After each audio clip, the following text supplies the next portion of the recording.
Hey, 大家好, c'est Mochine.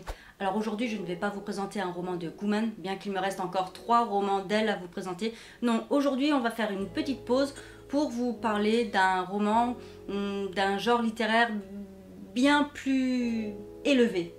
Il s'agit du tout dernier roman de l'écrivain Yu Hua qui s'intitule Wen Cheng. Ce roman-là est sorti en mars 2021, donc c'était l'année dernière. Et bien que cet auteur est extrêmement connu en Chine, je n'avais jamais eu l'occasion de lire l'un de ses romans. Et l'occasion s'est présentée à moi il y a quelques mois de ça, lorsqu'une amie m'a prêté le dernier livre de cet auteur. Et bien que l'histoire ne connaît pas encore d'adaptation cinématographique, télévisée, ou ne connaît pas encore de traduction française, je tenais à vous présenter cette petite merveille qui ne m'a pas laissée indifférente du tout. Mais avant de continuer cette vidéo, n'hésitez pas à me soutenir en mettant un petit pouce en l'air sous cette vidéo, de vous abonner à la chaîne, de commenter cette vidéo et de la partager. Voilà, allez, générique, c'est parti!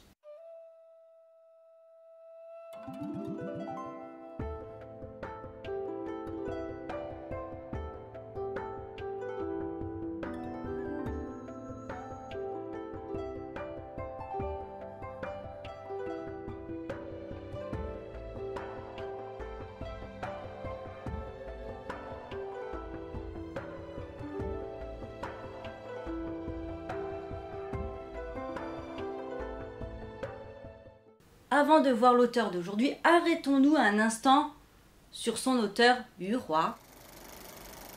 L'auteur Yu Hua.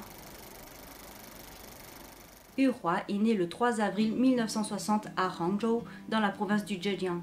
Tout d'abord dentiste, Yu Hua se lasse vite de voir des bouches à longueur de journée et ce n'est qu'après 5 ans passés dans cette profession qu'il décide enfin de se lancer dans la carrière d'écrivain en 1983 avec ses premières nouvelles comme Di Yi Su Shi ou Gezi Gezi, publiées dans différentes revues. Mais il lui faudra attendre 1987 pour avoir une première percée avec des nouvelles comme Sur la route à 18 ans, nouvelles qui lui ont permis de se faire connaître au public comme étant un auteur avant-gardiste et de champion de l'écriture chinoise métafictionnelle ou postmoderniste. Les œuvres qu'il a écrites par la suite comme Vivre, Huozhe, Le vendeur de sang, Xu San Guan Mai Xue Ji, Brothers, Xiongdi, ont tous connu un franc succès autant en Chine qu'à l'étranger. Et oui, car ces œuvres ont été traduites en une multitude de langues, dont bien évidemment le français. Par ailleurs, Yu Hua a reçu de nombreuses récompenses en Chine et à l'international depuis 1998. 2 de ses œuvres les plus célèbres ont également été adaptées à l'écran. Vivre a été adapté au cinéma en 1994 par le réalisateur Zhang Yimou et en 2003, Zhu Zheng l'a adapté en série télé. Sinon, plus récemment, en 2015, le roman Le vendeur de sang a été adapté en film, réalisé et joué par Ha Jung-woo, sorti en 2015 sous le titre de Chronicles of a Blood Merchant. Le roman que je vais vous présenter aujourd'hui a également reçu de nombreux prix littéraires au niveau national dès sa publication en mars 2021. Le style de l'auteur. Étant donné que Yu Hua est né dans les années 60, il a bien connu la révolution culturelle et il s'est imprégné de toute l'ambiance de l'époque pour écrire ses œuvres. Ce n'est pas le seul à avoir fait ça, beaucoup d'écrivains de cette génération ont été influencés par cette période violente. Les œuvres de Yu Hua sont donc assez dures. Cet auteur a un rapport très particulier avec la violence, la mort et le deuil. Cela peut peut-être s'expliquer aussi par le fait que ses parents travaillant dans le domaine médical, Yu Hua a été bercé depuis tout petit dans cet univers entre la vie et la mort. Il a par ailleurs grandi juste à côté d'une morgue, ce qui a pu engendrer en lui une certaine fascination pour tout ce côté sombre. Yu Hua se dit aussi avoir été fortement influencé par l'écrivain Frank Kafka. Ceci peut peut-être expliquer cela. Sinon, le style d'écriture de Yu Hua privilégie la qualité à la quantité. Connu pour sa complexité et ses styles linguistiques uniques, son style efficace d'écriture et de communication brise un peu toutes les règles quotidiennes de la linguistique pour former, en son propre sens, son propre style linguistique. Avec ses fondations complexes, l'œuvre de Yu Hua a réussi à construire des univers littéraires mystérieux et riches, autant dans la fiction que dans la non-fiction. Le roman et l'auteur. Alors contrairement aux autres œuvres de Yu Hua, ce roman-là ne situe pas son histoire sous la révolution culturelle, mais à la toute dernière partie de la dynastie des Qing et au début de l'ère républicaine, c'est-à-dire à la fin du 19e, au début du 20e. Une période également mouvementée et violente pour la Chine. Donc Yu Hua a encore choisi une période assez chaotique pour écrire son histoire. Une histoire qui a demandé plus d'une vingtaine d'années de travail d'écriture. Et oui, il avait commencé la rédaction de ce livre dans les années 90, mais il s'est retrouvé bloqué. Le travail d'écriture devenait trop difficile pour cette histoire-là. Donc il avait décidé d'arrêter complètement et de lâcher un peu cette histoire pour écrire ses autres œuvres. Ce n'est donc que pendant l'épidémie de 2020 que Yu Hua a repris sa plume et a fini son histoire. Ce livre est défini par Yu Hua comme un roman de fiction non traditionnel. Il affirme que la narration des romans utilise le plus souvent l'histoire pour guider les personnages, alors que les romans réalistes, c'est le contraire. Ce sont les personnages qui guident l'histoire. Un travail de recherche historique. Alors dans le cadre de l'écriture de ce roman-là, Yu Hua s'est rendu à Pékin. Il est allé dans une librairie, il me semble, dans une ancienne librairie, à la recherche d'informations pour un peu compléter son histoire, donner plus de crédibilité dans le contexte historique de son histoire. Voilà, il a cherché de vraies informations pour pouvoir les ajouter, les insérer dans sa fiction. Par exemple, dans le roman, nous avons un personnage qui se prénomme Gu Yimin, et ce personnage, il est mal en point. Il y a de la chair pourrie sur lui, je vous passe les détails. Et bien, toute l'opération d'enlever la chair pourrie du corps vient d'un livre de médecine traditionnelle chinoise, un ancien livre. Donc voilà, Yu Hua s'est inspiré de ce livre pour écrire ce passage-ci du roman. Un autre exemple, dans le livre, on nous parle d'une grosse tempête de neige qui a duré plus d'1 mois. Eh bien, cette tempête de neige, elle a réellement existé. C'était sous le règne de Kangxi et c'était dans la région de Taihu, je crois. Bref, cette tempête à l'époque avait duré plus de 40 jours. Donc voilà, il s'est inspiré de ce fait météorologique pour l'insérer dans son histoire. Un travail d'équipe. Yu Hua a été plusieurs fois aidé par sa femme pour l'écriture de ce roman. Nous avons par exemple dans l'histoire un personnage extrêmement mauvais. On peut dire que c'est carrément le diable en personne. Il n'a aucune humanité en lui. Bon là je vous en dis pas plus parce que je veux pas vous spoiler. Bref, l'épouse de Yu Hua a insisté pour que ce personnage-ci meure. Elle a dit ce n'est pas possible de le laisser en vie. Il est tellement horrible que là il faut lui donner une leçon. Donc Yu Hua a écouté sa femme et il a mis 3 jours d'écriture pour faire mourir ce personnage-là. Par ailleurs, le livre s'intitulait à l'origine Le passé du Sud, ou sinon en chinois Nanfang Wangshi. Mais Yu Hua trouvait ce titre relativement vide, pas assez parlant, pas assez marquant. C'est là que la femme de Yu Hua lui a proposé le titre Wencheng. Et Yu Hua l'a immédiatement adopté parce que ça a fait comme un déclic dans sa tête. Il s'est dit ah oui, ça c'est parfait. Alors Wencheng, vous le saurez un peu plus tard dans la vidéo ce que ça signifie. Synopsis. Notre histoire commence à la fin de la dynastie Qing dans un petit village du nord de la Chine. Lin Xiangfu vit seul dans la maison familiale depuis plusieurs années déjà. Il a perdu son père durant son enfance et sa mère est morte de maladie lorsque Lin Xiangfu allait sur ses 20 ans. Toujours pas marié, il consacre son temps à étudier ou à aider ses hommes dans le champ de sa grande propriété. Un jour, on vient frapper à sa porte et découvre un jeune homme, Atian, accompagné de sa petite sœur, une belle jeune femme répondant au nom de Xiaomei. Ils disent venir de Wencheng, un petit village du sud. Les jeunes gens veulent rejoindre Pékin, mais à bout de force demandent logis chez Lin Xiangfu pour une nuit. Curieux par cet étrange binôme, Lin Xiangfu accepte d'ouvrir sa porte et les trois jeunes gens passent toute la soirée à discuter. Lin Xiangfu est émerveillé des récits de A Qiang et ne reste pas indifférent aux jolis minois de Xiao Mei. Mais au petit matin, Lin Xiangfu se rend compte qu'A Qiang est parti ne laissant qu'une lettre derrière lui. Dans sa lettre, A Qiang explique que le voyage est trop éprouvant pour sa petite sœur et qu'il irait à Pékin seul avant de revenir la chercher. Il demande à Lin Xiangfu de prendre soin de Xiao Mei le temps qu'il revienne. Les mois passent. Lin Xiangfu et Xiao Mei se rapprochent de plus en plus jusqu'à ce que les deux jeunes consument leur amour durant une nuit de tempête. Lin Xiangfu décide alors d'épouser Xiao Mei, cette jeune femme silencieuse dont il ne connaît rien, même pas son nom de famille. Peu de temps après leur mariage, alors que Lin Xiangfu ne se doute de rien, Xiao Mei part soudainement de la maison emportant une partie des économies familiales. Les jours et les semaines passent et Lin Xiangfu commence à perdre espoir de revoir un jour sa femme. Énervé de s'être fait duper et voler par ce couple dont il doute fortement leur lien familial, Lin Xiangfu décide d'oublier Xiao Mei et de chercher une autre épouse, mais en vain. Il lui est impossible d'oublier la jeune femme. Mais un soir, alors qu'il ne croit déjà plus au retour de sa bien-aimée, Lin Xiangfu voit Xiao Mei revenir. Penaude, désolée et le ventre rond. Xiao Mei le supplie de la reprendre, au moins pour leur enfant qui ne va pas tarder à venir au monde. N'ayant plus de famille et sans enfant, Lin Xiangfu décide de pardonner à Xiao Mei. Quelques mois plus tard, Xiao Mei met au monde une jolie petite fille. Lin Xiangfu est comblé, il est enfin heureux.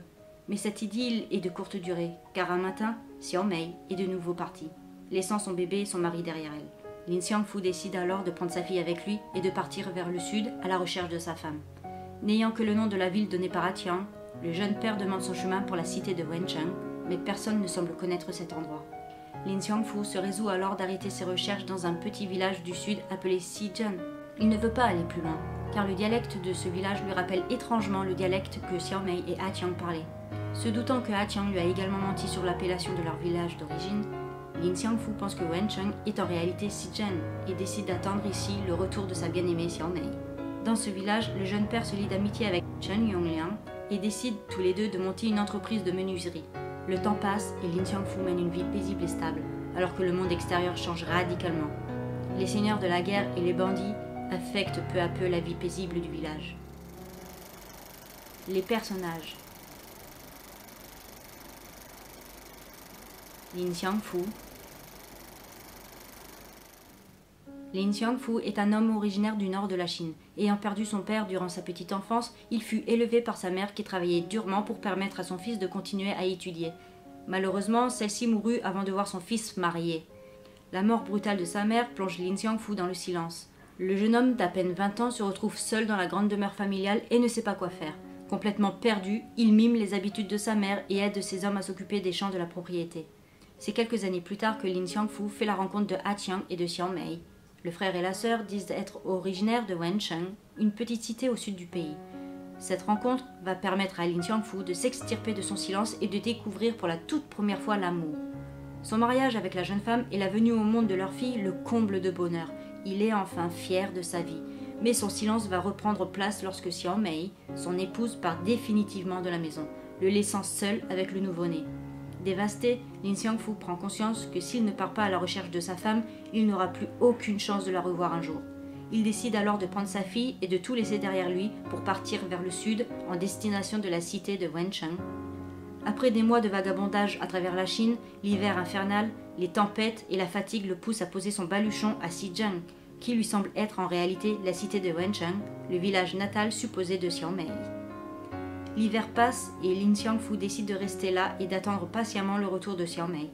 Le jeune père célibataire de caractère modeste, travailleur et silencieux trouve rapidement sa place dans cette petite cité du sud en se liant d'amitié avec le maire Gu Yimin et un certain Chen Yongliang qui vont devenir sa deuxième famille.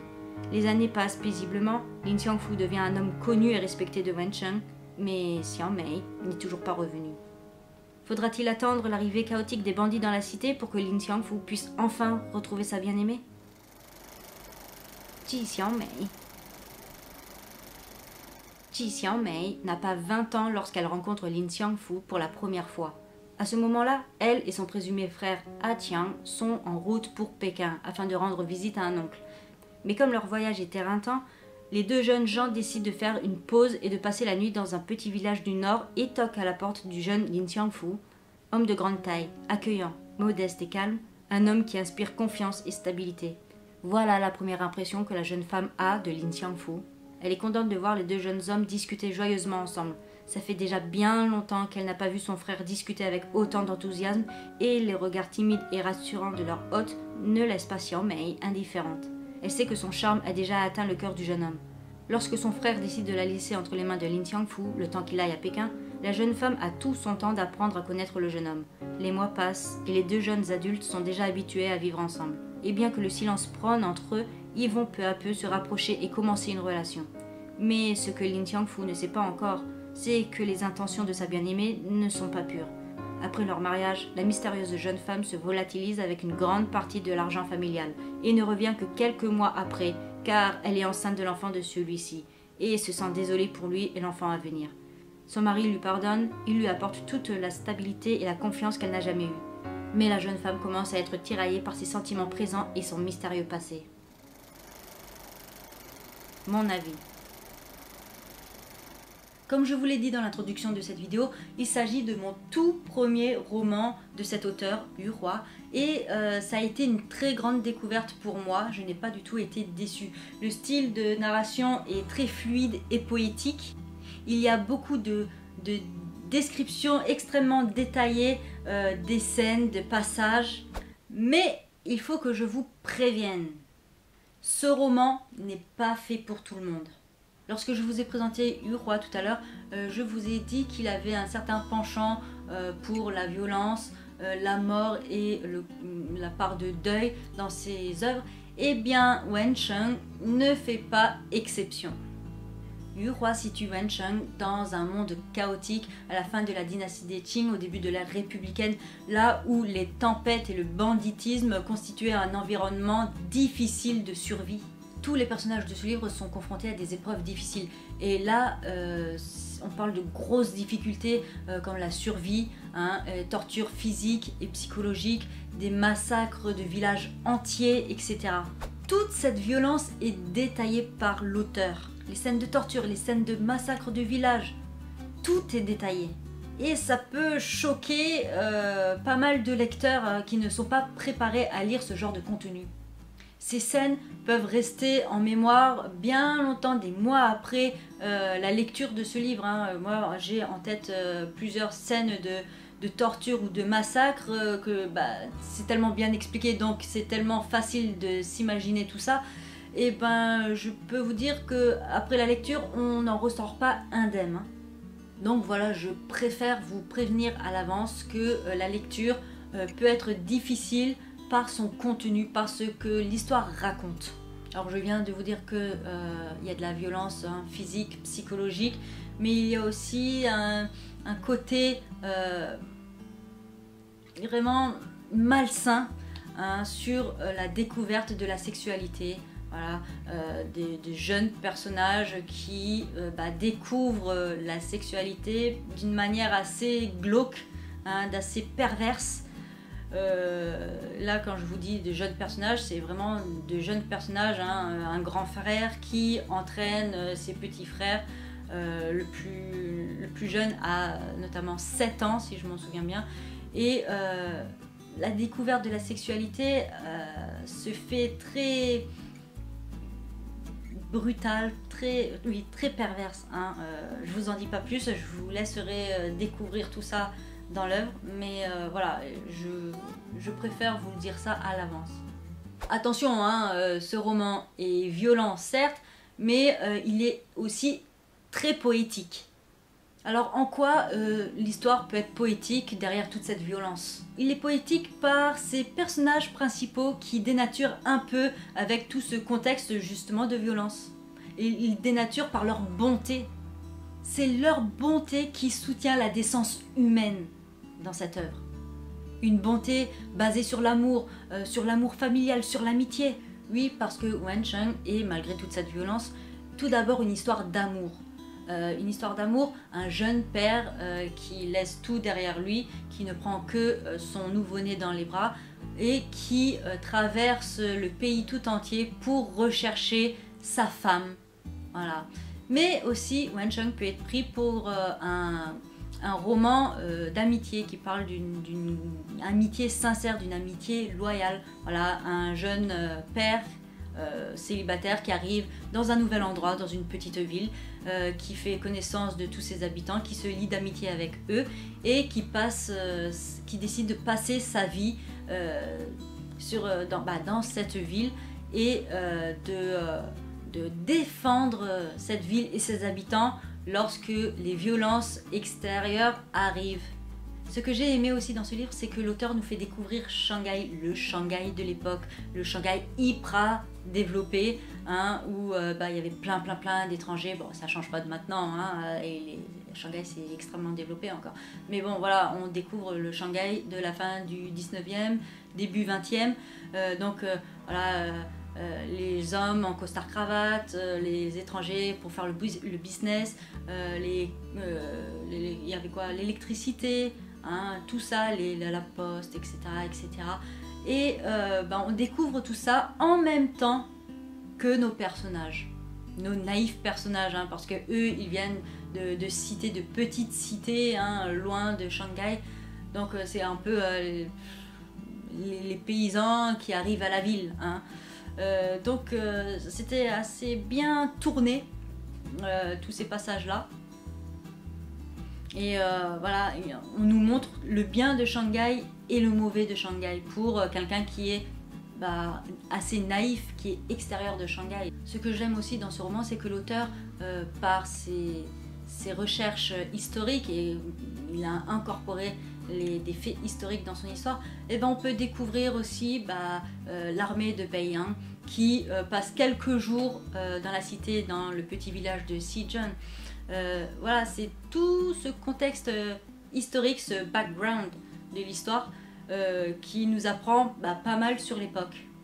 Voilà, je ne peux pas vous en dire plus parce que sinon ce serait trop du spoil, ce serait trop rentré dans l'histoire. Et moi, le but de cette vidéo, ce n'est pas de vous raconter toute l'histoire de A à Z. Non, c'est de vous présenter une nouvelle œuvre littéraire et de vous donner envie de découvrir cette œuvre par vous-même. La seule chose que je pourrais peut-être vous dire, c'est que cette lecture reste ancrée dans la tête du lecteur, hein, même plusieurs mois après. Ouais, le lecteur ne peut pas rester insensible à la fin de ce roman. Impossible. L'histoire est bien trop touchante. Et vous verrez, bon là je vais faire un peu mon Elikaku, hein, mais franchement, un seul mot, juste un seul mot, peut décrire toute l'histoire. Tout le fil de l'histoire, un seul mot. Ça serait intéressant, le jour où vous lirez ce roman-là, de mettre en commentaire le premier mot qui vous vient à l'esprit après cette lecture. Moi, je l'ai là en tête, mais je vais pas vous le dire, hein, parce que ça serait trop... Un seul mot pourrait trop vous dévoiler sur l'aboutissant de ce livre. Mais j'ai fait quelques recherches sur internet et pour voir un peu ce que les lecteurs chinois ont pensé de cette œuvre-là. Et sans surprise, hein, il y a plusieurs lecteurs qui ont trouvé exactement le même mot que moi. Comme quoi, Yu-Hua a bien fait passer le message qu'il voulait faire passer. Le livre en chinois papier. J'ai lu le format original en papier publié à la maison d'édition Beijing Publishing House Group, Beijing Literature and Art Publishing House, October. Désolée pour l'accent anglais. Le livre contient 348 pages coupées en deux parties, elles-mêmes sectionnées en de petits chapitres. La première partie contient donc 75 petits chapitres et la seconde contient 36 petits chapitres. Je dis petits car oui, hein, ce sont de petits chapitres, hein, y en a, ils font même pas une page. Donc c'est très agréable pour la lecture, surtout pour un débutant, hein, parce que on peut s'arrêter plus facilement à la fin d'un chapitre que si ce sont de longs chapitres et puis on est obligé, par manque de temps ou on a quelque chose à faire, on est obligé de s'arrêter en plein milieu et on perd plus facilement le fil de l'histoire. Là, non, on peut vite finir un chapitre, paf, on tourne la page, là, le chapitre il est terminé, nickel. Pour ceux qui ne lisent pas en chinois, pas de panique, hein, je crois que la totalité des œuvres de Yu Hua ont déjà été traduites en langue française. Donc, étant donné que celle-ci c'est la toute dernière, c'est la toute nouvelle, elle vient de sortir l'année dernière, hein, donc je pense que la traduction en français est prévue, mais il faut juste s'armer de patience. Peut-être que ça va prendre au mieux quelques mois, au moins mieux peut-être quelques années, hein, mais en tout cas oui, je suis sûre, hein, certaine qu'il y aura une traduction en français. Ne vous inquiétez pas, armez-vous juste de patience. Les difficultés. Ce n'est peut-être pas un livre que je conseillerais à un débutant en chinois. Parce que là, on se situe à un certain niveau de langage, à un certain niveau littéraire qu'un débutant ne peut pas maîtriser au début. Donc, si vous êtes débutant, attendez encore quelques années avant de vous lancer dans cette lecture. Quand je dis débutant, je parle évidemment des gens qui commencent tout juste leur apprentissage du chinois. Si vous avez 3-4 ans de chinois derrière vous, vous pouvez, je pense, commencer la lecture de ce roman. Je pense qu'il faut au minimum un bon niveau HSK 5 pour bien se délecter de cette lecture. Alors, en quoi la lecture de ce roman peut être difficile pour un apprenant en chinois? Eh bien, tout d'abord, les œuvres de Yu Hua sont assez littéraires. Donc, il utilise un certain panel de vocabulaire assez formel, assez soutenu, qu'on ne voit pas forcément dans les manuels d'apprentissage de chinois de premières années. C'est plutôt des tournures de phrases, des expressions que l'on voit quand on continue l'apprentissage au-delà des 3 ans d'université, donc au niveau master, etc. Ce qui est bien aussi dans ce livre pour l'apprenant, c'est toutes les difficultés justement qui se trouvent à l'intérieur. Toutes les tournures de phrases sont extrêmement bien écrites et réfléchies. L'utilisation de chaque mot de vocabulaire, de chaque expression sont également bien réfléchies, hein. L'auteur sait ce qu'il dit, sait ce qu'il raconte. Ce n'est pas comme des auteurs internet comme Guman. Je vous cite Guman parce que voilà, on a vu quelques œuvres d'elle dans les vidéos par le passé. Mais il y en a tellement plus, hein. Voilà, donc des auteurs internet comme Guman qui, il faut bien l'avouer, hein, ne savent pas trop utiliser les bons mots, les bonnes expressions au bon moment. Leur langage aussi, c'est plus un langage oral, hein, ce n'est pas vraiment un langage littéraire dans leurs œuvres. Que là, non, là c'est pas pareil. Là, si vous avez un devoir à faire en chinois, voilà, une expression écrite à faire en chinois, aidez-vous des auteurs comme Yu Hua, comme comment il s'appelle, Wang Xiaobo, etc. Tous les auteurs de cette génération-là pourront vous aider à faire des bons textes en chinois. Voilà, parce que leur façon d'écrire est très simple, en fait, simple et fluide.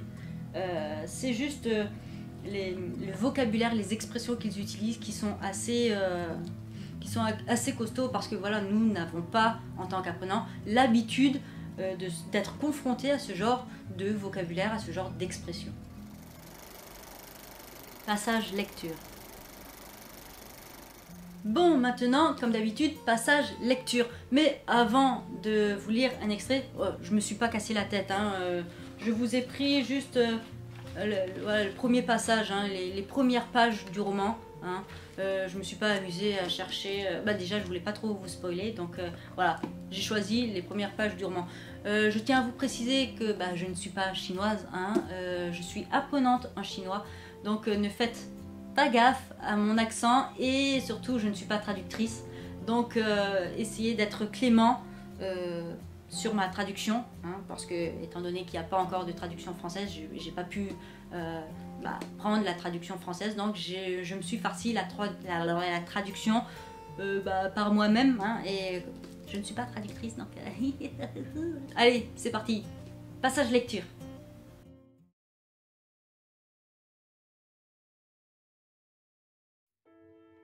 在西镇有一个人，他的财产在万亩当，那是1000多亩肥沃的田地，河的支流犹如繁茂的树根，爬满了他的土地，稻谷和麦子，玉米和番薯，棉花和油菜花，芦苇和竹子，还有青草和树木，在他的土地上日出和日落似的此起彼伏，一年四季从不间断，365天都在欣欣向荣。他开设的木器社小而闻名，生产的木器林林总总，床桌椅凳、衣橱、香匣、条案、木盆、马桶，遍布方圆100里人家，还有迎亲的花轿和出殡的棺材，在唢呐队合作班戏的吹奏鼓乐里跃然而出。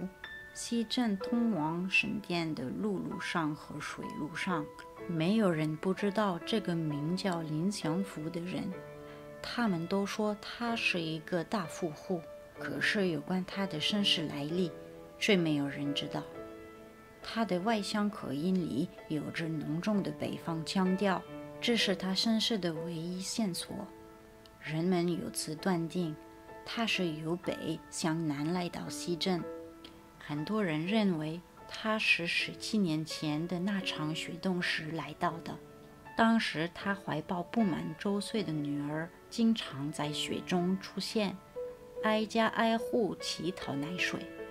他的样子很像是一头笨拙的白熊，在冰天雪地里不知所措。